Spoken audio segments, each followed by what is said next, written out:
Start करते हैं। Biology सबसे इंपॉर्टेंट चैप्टर है जिसका नाम है श्वसन तंत्र। देखिए श्वसन तंत्र में हम आपको बताएंगे कि मानव में आखिर श्वसन तंत्र किस अंग से सांस लेते हैं, कोई अन्य जीव अपने किस अंग से सांस लेते हैं, सांस लेने की प्रक्रिया कहाँ से शुरू होती है, इस सभी के बारे में बताएंगे। बस ये क्लास के एंड तक आप बने रहिएगा, मन बिल्कुल पुर्जा पुर्जा खोलकर आपको हम बता देंगे, कभी भूल नहीं पाइएगा। इतना आसान भाषा में बता देंगे कि श्वसन अंग का क्या क्या कार्य है, क्या नहीं है, सभी बता देंगे। चलिए स्टार्ट करते हैं। देखिए श्वसन तंत्र को इंग्लिश में कहा जाता है रेस्पिरेटरी सिस्टम कहा जाता है। इसे देखिए पहली प्रक्रिया में ऑक्सीकरण क्या है। श्वसन तंत्र जब हम सांस लेते हैं तो हमें ऑक्सीजन की आवश्यकता होती है। तो ऑक्सीजन की जब आवश्यकता होती है तो उसमें ये ऑक्सीजन रहेगा तभी तो हम सांस लेंगे, ऑक्सीजन नहीं होगा तो सांस कैसे लेंगे। तो वही देखिए इसमें ऑक्सीकरण प्रक्रिया होती है। ऑक्सीजन जब सांस लेते हैं तो इसमें ऑक्सीकरण की प्रक्रिया होती है। और देखिए ऊर्जा तथा उष्मा के बारे में समझते हैं। देखिए ऊर्जा क्या होता है, जब हम सांस लेते हैं तो हमें ऊर्जा मिलती है और ऊर्जा के साथ साथ हमें उष्मा भी मिलती है। जैसे देखिए ऊर्जा तो हम सांस ले लिए, हम लोग मिल गया, उष्मा कैसे मिला। देखिए जैसे एक तरह से हम सांस लिए तो हमें ऊर्जा मिल गया, और जो हमारा शरीर में खून दौड़ रहा है इससे क्या हमें उष्मा मिल रही है। जैसे एक वैसे रगड़िएगा हाथ को तो क्या होगा, तुरंत मैंने गर्म हो जाएगा, जैसे छोड़ दीजिए ठंडा हो जाएगा, उसी तरह से उष्मा मिलता है। अब अपचायी प्रक्रिया को समझते हैं, यानी कैटाबोलिक के बारे में समझते हैं। देखिए कैटाबोलिक क्या होता है। अपचायी प्रक्रिया वो प्रक्रिया होता है, मान के चलिए दो चीजें ये टूट गई, तो मैंने एक जुड़ी हुई चीज को तोड़ देना है, यही अपचायी प्रक्रिया कहलाती है। अपचायी प्रक्रिया यानी कैटाबोलिक कहलाती है। और एनाबोलिक मतलब कि एनाबोलिक में क्या होता है कि जो चीजें टूट जाती है वो आपस में जुड़ जाती है, वो एनाबोलिक कहलाती है। और जो टूट जाती है अपचायी प्रक्रिया यानी कैटाबोलिक कहलाता है। अब देखिए समझते हैं हम श्वसन अंग के बारे में कि मानव में श्वसन अंग क्या कार्य है, जीव जंतु में कैसे श्वसन कार्य है। देखिए समझते हैं। देखिए स्तनधारी ये सांस कहाँ से लेते हैं, फेफड़े से लेते हैं। मतलब स्तनधारी में क्या, हम लोग घोड़ा गधा बकरी ये सब सांस कहाँ से लेते हैं, जो फेफड़ा सांस लेते हैं। मतलब जो कि स्तनधारी उसे कहते हैं जो कि बच्चा को अपना दूध पिला सके, वही स्तनधारी माता है। देखिए जो फेफड़ा सांस लेते हैं। और देखिए कीट पतंग कहाँ से लेते हैं, कीट पतंग श्वासन नली से लेते हैं। देखिए यहाँ पर श्वासन नली होता है, कीट पतंग जो होते हैं यहीं से श्वास ले लेते हैं, श्वासन नली कहलाते हैं, यानी ट्रेकिया कहलाता है, इसे श्वास नली हिंदी में कहा जाता है, यहीं से कीट पतंग सांस ले लेते हैं। अब देखिए जलीय जीव, जलीय जीव जैसे मछली को देखोगे आप लोग, तो ये सांस कैसे लेती है, ये क्लोम, देखिए गिल्स या क्लोम, देखिए बगल में दोनों तरफ गलफड़ा लगा होता है, इसी से सांस लेती है मछली, जिसे क्लोम या गिल्स कहा जाता है, गिल्स या क्लोम कहा जाता है। अब देखिए मेढक कैसे सांस लेता है। देखिए मेढक तीन तरह में सांस लेता है, जवानी में अलग तरह से सांस लेता है, बचपन में अलग तरह से सांस लेता है। देखिए कैसे लेता है।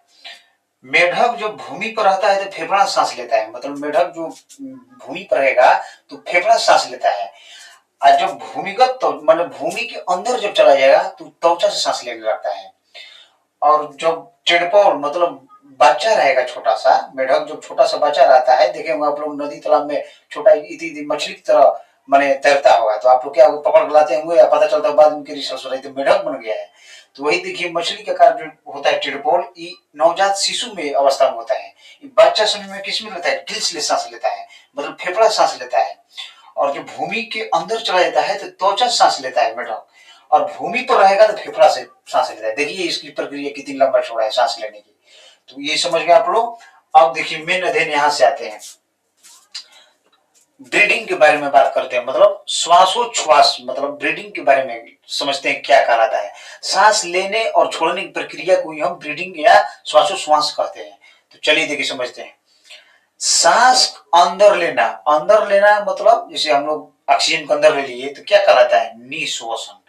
निश्वसन इंग्लिश इसका होता है इंस्पिरेशन, मतलब सांस हम लोग ले लिए इसमें तो क्या कहलाता है, निश्वसन, मतलब इंस्पिरेशन कहलाता है। और सांस हम अंदर लेते हैं, और जब हम सांस को बाहर छोड़ते हैं तो निश्वसन कहलाता है। निश्वसन मतलब एक्सपीरिएशन कहलाता है। देखिए हिंदी वालों के लिए निश्वसन अंदर सांस लेते हैं, और अंग्रेजी वालों के लिए जो बाहर निश्वसन, इसे इंग्लिश में एक्सपीरिएशन कहा जाता है और इसे इंस्पिरेशन कहा जाता है। इंस्पिरेशन मतलब निश्वसन, मतलब हम सांस अंदर लेते हैं। एक्सपीरिएशन मतलब निश्वसन, मतलब सांस हम बाहर छोड़ते हैं। तो ये लोग आप लोग समझ गए। अब देखिए नाइट्रोजन कितना हम लोग लेते हैं, तो देखिए हवा में जितना गैस उपलब्ध रहेगा उतना ही हम सांस लेंगे। तो देखिए इसमें याद नहीं करना है, याद कब करना है कि कितना हम छोड़ते हैं सांस। जैसे कि हवा में जितना गैस भरा रहेगा उतना ही ना हम लोग सांस लेंगे। तो देखिए नाइट्रोजन 78% यानी 78%, तो हम कितना सांस लेंगे 78%। ऑक्सीजन 21%, मतलब हवा में ऑक्सीजन 21% है, तो हम सांस कितना लेंगे 21% लेंगे। कार्बन डाइऑक्साइड की हवा में मात्रा क्या है 0.03%, तो हम सांस कितना लेंगे उतना ही सांस लेंगे। यहाँ पर समझ गए आप। देखिए अब बाहर लेने में आते हैं, यहीं पर देखिए कंफ्यूजन होता है बच्चों का। देखिए नाइट्रोजन कितना ले लिए थे 78, छोड़े कितना 78। ऑक्सीजन लिए थे 21 और छोड़े कितना 17, 4 का अंतर हो गया। अब देखिए कार्बन डाइऑक्साइड लिए थे 0.03% और छोड़े कितना 4%। तो देखिए आपको केवल इतना ध्यान रखना है कि हवा में जितनी गैसें है तो उतना तो हम ले करेंगे। जैसे नाइट्रोजन 78% है, 78% ले लेंगे। ऑक्सीजन 21% है, 21% ले लेंगे। कार्बन डाइऑक्साइड 0.03% है, तो हम लोग 0.03% लेंगे। अब छोड़ने में देखिए क्या करना है आपको, बस यही पर उतरना है कि ऑक्सीजन मान लिए 21% छोड़े कितना 17%, कितना का गैप 4 का हो गया। कार्बन डाइऑक्साइड 0.03% लिया, छोड़े कितना 4%। तो बस यही आपको ध्यान रखना है कि हम छोड़े कितना तो 4%। तो इसका एक स्क्रीनशॉट ले लीजिए, फिर हम इसी पार्ट में फिर बता रहे हैं आगे चल। तो चलिए समझते हैं अब श्वसन मार्ग के बारे में समझते हैं। देखिए श्वसन मार्ग किसे कहा जाता है। वायु जिस मार्ग का अनुसरण करती है उसे श्वसन मार्ग कहते हैं। मतलब कि देखिए वायु जिस मार्ग से जाती है उसे श्वसन नली या श्वसन मार्ग कहा जाता है। देखिए श्वसन मार्ग के 10 स्टेप है, 10 स्टेप आपको हम बताते हैं, बिल्कुल आसान भाषा में बताएंगे, देखते रहिएगा ध्यान से। देखिए पहला आता है नासा छिद्र। नासा छिद्र किसे कहा जाता है। देखिए जो हमारे नाक के अंदर छोटे छोटे बाल होते हैं ये नासा छिद्र होते हैं। ये बाहरी धूल को क्या अंदर जाने से बचाते हैं, इसे नासा छिद्र कहते हैं। दूसरा में आता है नासा कपाट। नासा कपाट देखिए यहाँ होता है, ये देखिए नाक के ऊपर होता है, यहाँ पर थोड़ा चोट लगता है तो बहुत जल्दी गुस्सा हो जाता है, बहुत ज्यादा चोट लगता है, नासा कपाट, ये नासा कपाट हो गया।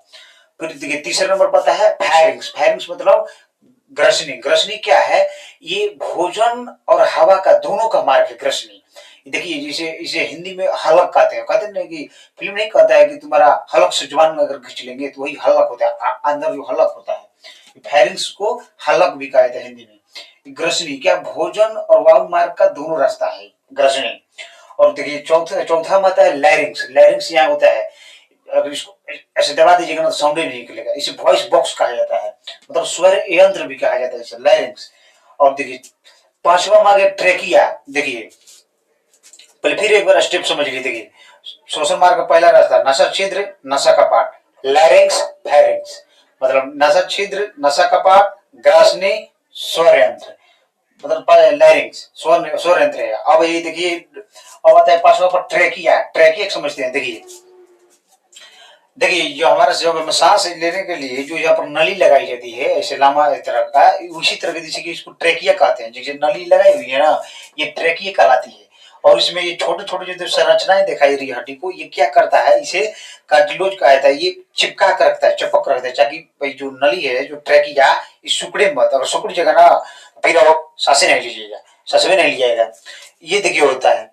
अब देखिए इसको कार्टिलेज भी कहा जाता है। ये क्या करता है कि ट्रेकिया नली को पकड़े रहता है, जैसे कि वायु कोष जो हो सीधे से मार्ग से जा सके। अगर नहीं रहेगा ना तो सफा सांसें नहीं लीजिएगा, जहां पर है वहीं पर आ जाइएगा। तो देखिए अब देखिए क्या होता है। अब देखिए यहाँ पर इसमें ये भाग होता है, देखिए फेफड़ा दोहरी झिल्ली का होता है। देखिए फेफड़ा जो होता है दोहरी झिल्ली का होता है, इसे प्लूरा मेम्ब्रेन कहते हैं। तो यहाँ सब समझ रहे हैं। देखिए अब ये क्या होगा, ब्रोंकाई को समझते हैं। देखिए अब देखिए यहाँ से तुम्हें ट्रेकिया आया, ट्रेकिया के बाद में क्या आया तो ब्रोंकाई है। देखिए ये रास्ता दिखाई रही है, ब्रोंकाई है, इसे ब्रोंकाई कहा जाता है। ये देखिए ये है। और देखिए ब्रोंकाई समझ लिए। अब यहाँ से देखिए निकलता है तो एक देखिए गुच्छा जैसी संरचना देखिए एल्वेली कहा जाता है। ये वायु कोष्ठ होते हैं, वायु कोष्ठ में वायु भरे होते हैं। देखिए ये ब्रोंकाई के बाद में वायु कोष्ठ एल्वेली आता है, एल्वेली। देखिए इसी में वायु के राधा सभी फंस जाते हैं। और ये देखिए ये जो रास्ता दिखाई दे रहा है ये ब्रोंकाई कहलाता है। ये जो गुच्छा जैसी संरचना दिखाई दे रही है एल्वेली कहलाता है, ये वायु कोष्ठ कहलाता है। ये वायु कोष्ठ एल्वेली कहलाता है। ब्रोंकाई जो होता है, देखिए ब्रोंकाई होती है जो ये संरचना जो टंठल जैसे निकल रही हुई है, ये ब्रोंकाई कहलाती है। तो ट्रेकिया आप लोग भी समझ लिए। प्लूरा मेम्ब्रेन में होती है जो दोहरी झिल्ली होती है हमारी फेफड़ा।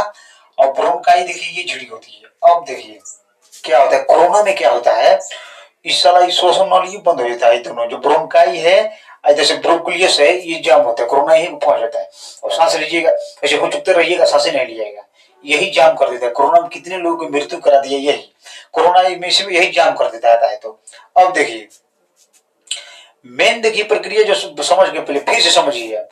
श्वसन मार्ग का नासा छिद्र, नासा कपाट, लैरिंक्स, फायरिंग्स, फायरिंग्स के बाद में क्या ट्रैकिया, ट्रैकिया दो भागों में बटा, ब्रोंकाई, ब्रोंकाई के बाद में फिर ब्रोंक्यूलस, छोटे छोटे जो गुच्छा जैसी संरचना में एल्वेओलिस कहलाता है, यहीं प्रभाव कुछ फंस जाते हैं।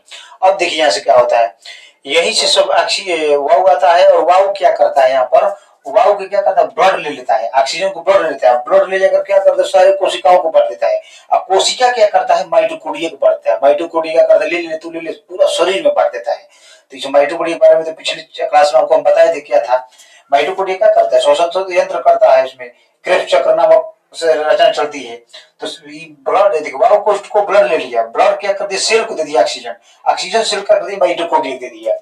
तो यहाँ पर समझ गए आप लोग, यहाँ समझ के देखिए। अब यहाँ से ये बीच वाला तो बता दिया ट्रेकिया दो भागों में भागा, ब्रोंकाई और जो एक और जो गुच्छा जैसी दिखाई दे रही है, गुच्छा का डंठल जैसा ब्रोंकुलस, जो गुच्छा के समान जो आकृति दिख रही है एल्वेओली कहलाता है, इसमें वायु केस्ट मतलब वायु भरी होती है। अब ब्लड ले लेता है इसमें ऑक्सीजन, ऑक्सीजन ब्लड देता है सेल को, सेल पूरे माइटोकॉन्ड्रिया देता है, माइटोकॉन्ड्रिया पूरे शरीर में ऑक्सीजन को बांट देता है।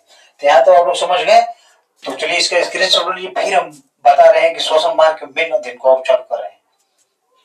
देखिए जब हम सांस लेते हैं ना तो सबसे ज्यादा इसमें मदद कौन करता है जानते हैं, देखिए करता है ये डायफ्राम करता है, जो फेफड़े के नीचे बना हुआ है यही डायफ्राम मदद करता है। जब हम सांस लेते हैं 17% यही मदद करता है, मतलब फेफड़े के पास इतनी ताकत नहीं है कि वो सांस छोड़वाता है। देखिए क्या करता है, जैसे हम सांस लेते हैं देखिए सांस लिए डायफ्राम क्या होगा नीचे चला गया, डायफ्राम अब जैसे ही छोड़ना होगा सांस ऐसे छोड़ेंगे सांस तो डायफ्राम ऊपर आ जाएगा। तो देखिए इसमें कौन फेफड़े के पास इतना ताकत नहीं है कि वो कहे जब हम सांस तो ले लेंगे लेकिन ये नहीं करेगा, फेफड़ा के पास इतनी ताकत नहीं कि छोड़ देगा सांस।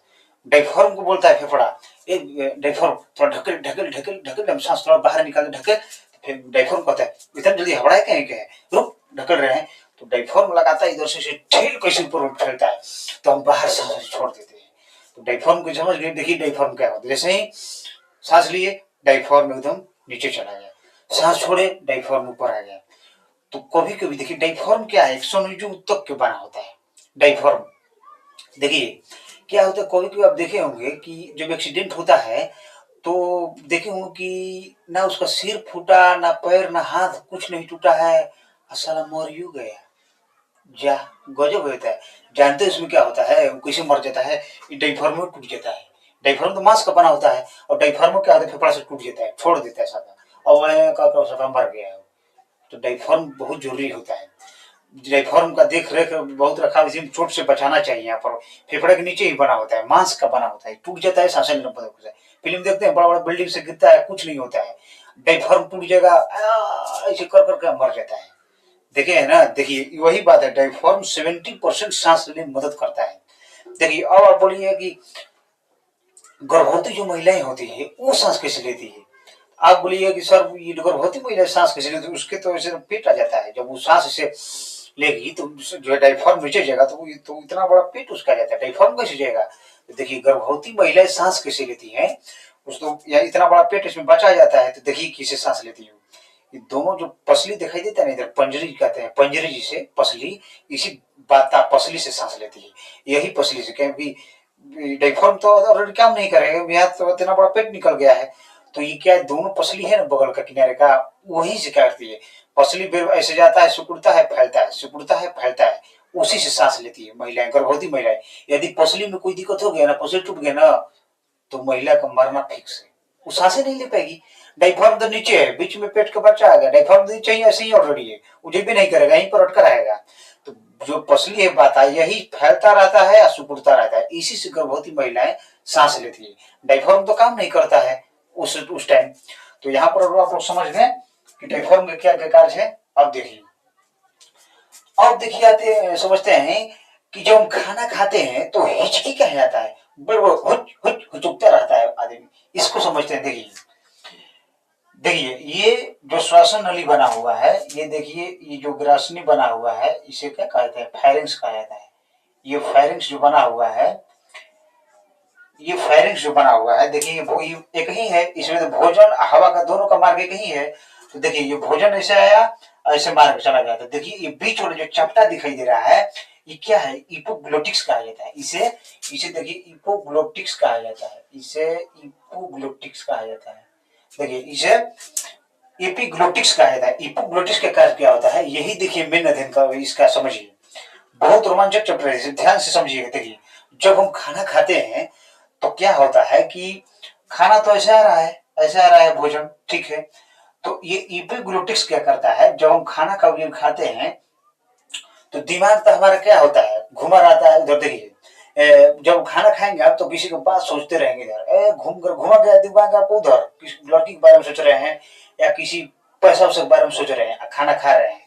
तो ये इपिग्लोटिक्स क्या करता है, इपोग्लोटिस क्या होता है, रस्तरी ब्लॉक कर देता है भोजन वाला, ये रस्तरी यहाँ से ब्लॉक कर देता है। अब क्या होता है कि जो खाना होता है वो खाना ईयर में आ जाता है, इस टाइप इस इधर आ जाता है, इधर आता है तो फंस जाता है, तो वो हिचकी लगता है, सड़क जाता है आदमी को। तो वहां से क्या करता है, वो ले जा करके वो फेफड़ा का इधर का ठल ठल ढकल ढकल फेफड़ा सभी को देता है, देख इसमें खाना आया है, खाना गया है, ये हवा हवा गिर गया, इधर कहाँ रहा है।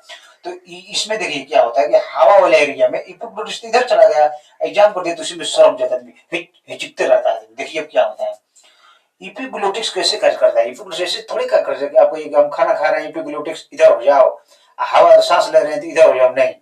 ये ब्रेन से काम करता है, ये मस्तिष्क काम करवाता है। जैसे ही खाना खाया इपिग्लोटिक्स समझ, ब्रेन समझ जाए खाना खाया, तुरंत क्या होगा, इधर चला जाएगा, खाना इधर से आ जाएगा। इपिग्लोटिस एयर वाले एरिया में आ जाएगा और खाना सीधा ऐसे आ जाएगा। जैसे हम सांस लिए इपिग्लोटिस क्या होगा, इधर आ जाए भोजन साइड में, हवा इधर एयर में चला गया। ये समझ गए। कभी कभी क्या देखे कि कोई याद में डूब गया है, किसी का खाना खा रहा है, आप समझ रहा है, इपिग्लोटिस कह रहा है अरे ब्रेन से, अरे बकलोल हमें बताएगा कि जो तू खा रहा है वो खाना खा रहा है कि हवा आ रहा है, कुछ सूचना देगा। तो क्या करता है, ये ब्रेन तो खोया हुआ है अपने दिमाग में।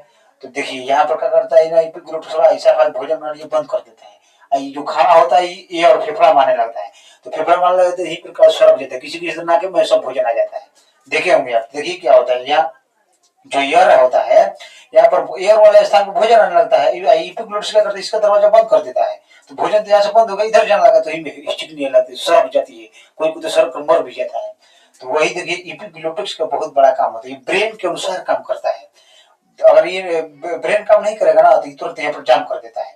अब जैसे ये आप खाना खाया है तो क्या कीजिएगा, ये बताई भी नहीं करेगा ब्रेन की खाना है कि भोजन है। तो इपिग्लोटिस क्या करेगा, यहाँ पर क्या करेगा, ब्लॉक कर देगा, भोजन वाली वाला ब्लॉक कर दिया, क्या भोजन आ गया ईयर वाला में, तो ईयर में आ गया तो सड़क जाएगा, सड़क तो फेफड़ा का साला इधर कहाँ रहे, ठेल ठेल ठेल ठेल, हम लोग एरिया हमारी ईयर वाला हवा वाला एरिया है, इधर कहाँ रहे। देखिए यहाँ पर कर देता है। और ये देखिए अगर इपिग्लोटिस हवा, देखिए इपिग्लोटिस का काम क्या है कि देखिए आप भोजन खाए तो तुरंत इधर हो जाए, इस साइड एयर वाले साइड में, तो भोजन क्या होगा, इस रास्ते से चला जाए। यदि आप हवा सांस ले रहे हैं, हवा जा रहा है अंदर, तो इपिग्लोटिस का इधर भोजन बनाने जाम कर देगा, इधर हवा आ जाएगा, तो ठीक है। अब कभी क्यों क्या होता है कि आप खाना खा रहे हैं, किसी दूसरे का बात में ख्याल में खोए हुए हैं, सोच रहे हैं, तो क्या करेगा, ब्रेन निर्देश ही नहीं देता, ब्रेन तो खोया है दूसरे की बात में, अब ब्रेन निर्देश ही नहीं देगा। तो इपिग्लोटिस क्या करता है, बोलता है करे तू बताएगा कि भोजन आ रहा है कि हवा आ रहा है, तो ब्रेन तो ख्याल में डूबा हुआ है। तो उसी टाइम क्या करता है, इपिग्लोटिस खिसिया जाता है, खिसिया कर यहाँ पर का बंद कर देता है रास्ते, भोजन नाली बंद कर दिया। अब ये भोजन आने वाला था इस नाली में चला गया एयर वाले में, तो उस टाइम तो सड़क जाता है। तो फेफड़ा क्या करता है, सभी को बताता है, देख देख भोजन एयर वाला एरिया में सब भोजन आ रहा है, ढक्कल ढक्कल ढक्कल इसको ऊपर पहुंचाओ। तो ये ढक्कल के ऊपर पहुंचाता है, तो एक गिलास पानी पीता है तो अंदर चला जाता है। तो देखते हैं फेफड़ा करे गुल हो, हाँ चल चल ठीक है, देखो ये एरिया में बताइए, एक एरिया ही बनावट बता। यही कार्य होता है कि इपिग्लोटिक्स, जब भोजन आएगा तो इधर चला जाएगा, भोजन इस माध्यम से आ जाएगा। जब हवा हम लोग लेंगे, जब वायु, तो यहाँ पर इपिग्लोटिक्स भोजन के साइड में जाता है, हवा सीधे यहाँ पर आ जाता है। यही इसका कार्य होता है। तो चलिए इसे एक स्क्रीनशॉट ले लीजिए, फिर हम इसका एक और बात बता रहे हैं। तो चलिए देखते हैं थोड़ा कि हम सांस कितनी बार लेते हैं, कितनी बार छोटा बच्चा सांस लेता है, सोया हुआ इंसान कितनी बार सांस लेता है, थोड़ा इसको भी समझ लेते हैं इस चैप्टर में। देखिए हम सांस कितनी बार लेते हैं, तो 16 बार। एक आंकड़े के अनुसार पता चला है कि हम लोग जो 1 मिनट में 16 बार सांस लेते हैं। और सोया हुआ इंसान मतलब जो इंसान सो गया है वो कितनी बार लेता है, तो 12 बार सांस लेता है। वो 12 बार सांस लेता है सोया इंसान। जो जगा हुआ इंसान वो 16 बार सांस लेता है, सोया हुआ इंसान 12 बार सांस लेता है। सोया हुआ इंसान 12 बार सांस लेता है। इसे आप ध्यान रखिएगा। देखिए छोटा बच्चा छोटा बच्चा कितनी बार सांस लेता है आप लोग जानते हैं? 25 बार सांस लेता है। पूछिए क्यों 25 बार लेता है सांस? छोटा बच्चा का फेफड़ा में इतना छोटा होता है, धाड़ा धाड़ा धाड़ा धाड़ा 25 बार सांस ले लेता है। उतना वो आप लोग का बड़ा होता है, हम लोग का बड़ा होता है फेफड़ा, उन लोगों का छोटा इतने फेफड़े में होता है, धड़ धड़ धड़ तुरंत सांस लेता है, 25 बार सांस लेता है। तो हाँ, जब पहाड़ पर हम लोग जाते हैं, किसी ऊंचाई स्थान पर जाते हैं, तो हम क्या करते हैं? वहां पर ऑक्सीजन की मात्रा तो कम हो जाती है, तो क्या करते हैं? ऑक्सीजन ले जाएंगे, ऑक्सीजन सिलेंडर लेके जाते हैं जिसमें ऑक्सीजन प्लस नाइट्रोजन गैसें भरी होती है। ऑक्सीजन नाइट्रोजन दोनों गैस भरी होती है। समुद्र में यदि जाते हैं तो ऑक्सीजन प्लस नाइट्रोजन दोनों गैस भर कर ले जाते हैं।